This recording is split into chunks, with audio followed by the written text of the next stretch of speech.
All right, hey again, guys. I'm Terry Vanderbeck with Sanford Sports. Today we're outside.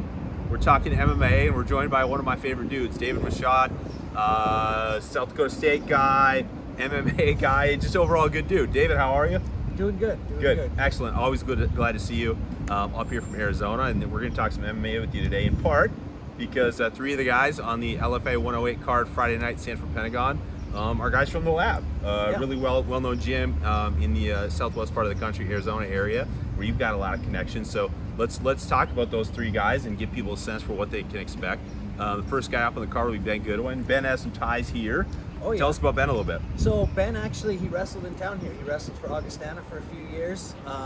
So he's a solid wrestler. Okay. Augie's got a great team all the time, D2. They're always one of the top dogs. Yep. He wrestled there his college career.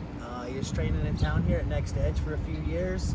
Had a bunch of amateur fights, and this will be his first pro fight. He came down to the lab a few months ago. Really, solid guy. Really solid wrestling, good cardio, and excited to watch him fight. One of multiple Augie wrestlers, I think, Jeff Nielsen, who's still with Next Edge. He's a former Augie guy. Yep, It's saw funny. Jeff a second ago. We ran into Bruce Hoyer last week at LFA 107. He was joking about how he feels like he should be a part owner of the MMA lab because of how many guys. Sending so many guys down there. We got Robels down there also. Is he really? Yeah, he I just didn't got know down that. there. Well, it speaks well, obviously, of Bruce, and Bruce has, I think, three guys on this card: Keith, Jeff, and Cheyenne. Yep. So lots of local interest there. Who's the second guy on the card? Clayton Carpenter. He's originally from Phoenix, still down there. Super good on the ground, super talented on the feet. Just a solid fighter all around. He's got good wrestling, good stand-up, good jiu-jitsu, and I'm excited to watch him fight too. He doesn't have too many pro fights, but he's another guy that big-time prospect. He's going to be looking out for him. And that's what we like. We're hearing a lot about this card. Obviously, the most well-known of the lab prospects is Bryce Meredith.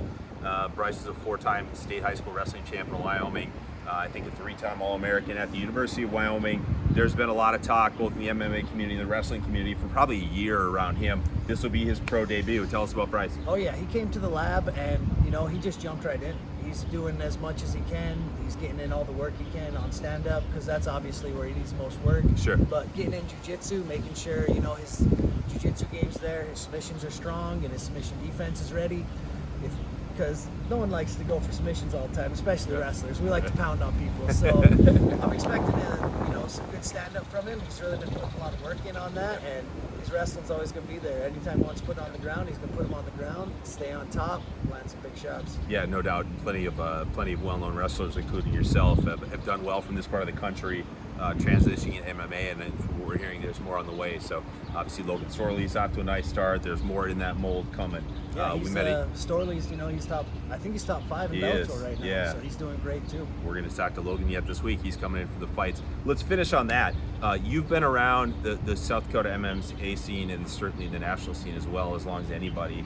What are your thoughts on seeing it kind of where it is right now? Again, it wasn't sanctioned, kind of shady, certainly kind of fun and exciting, but you look at it now and you're talking about national TV, guys moving up. There's kind of this development system moving from a place like Next Edge to the lab and moving up like you got to. What are your thoughts on how it's growing and evolved?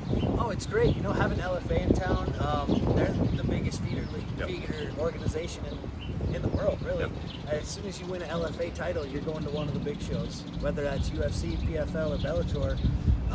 So it's great. It's great having LFA in here, and anytime South Dakota guys can get on there, they're getting seen by big-time talent scouts. So anytime you get LFA in town and running a few shows, and you get some South Dakota guys on there, that's great for the area. Just to get people more well-known. Yep, it's going to be great to have some fans in the building. Tickets are available. Last thing, what's the biggest change you've seen? How has the game sort of evolved or matured? Again, for guys, it was almost more of a tough man contest. So now you're talking about kind of disciplined, high-end pro athletes. Yeah, now guys are taking it serious. Back whenever I first started, it was guys training in their garage, training in the basement. People weren't too interested in nutrition. It was just like, show up, you got some tubby guys going, which nothing wrong with fat guys, but it's a lot more serious now. Guys are taking their nutrition serious. They're taking their in all their training serious, so it's not just like some guys like, oh, I boxed for a while, I'm gonna get in here, but he doesn't know anything on the ground, or guys like, hey, I'm good at wrestling, I'll get in there. And those guys back in the day, they could make it, they could hang for a while because there wasn't a lot of talent, there wasn't a lot of high level training, whereas now everyone's got a good gym, they have good training, and the fights are just so much better. They're so much more technical, so much more talent out there, and it's great. Yeah, we were talking to Ryan Beta this morning. He mentioned just even nutrition. Like, he knew nothing about nutrition as a Division I wrestler not that long ago. And now to look at where it's gone, like, everyone's on point with so many more of those things. All right, David, give us your social media handles for people who want to keep up with you. Bulldog_170 on Twitter, Bulldog155 on Insta, and that's about it. And we will see David out at the fights. Again, thanks for chatting. Always good to catch up with you. We'll see you guys out at the Pentagon Friday night. Prelim cards 5:15, main card 8 o'clock. Be there in person or check it out on UFC Fight Pass.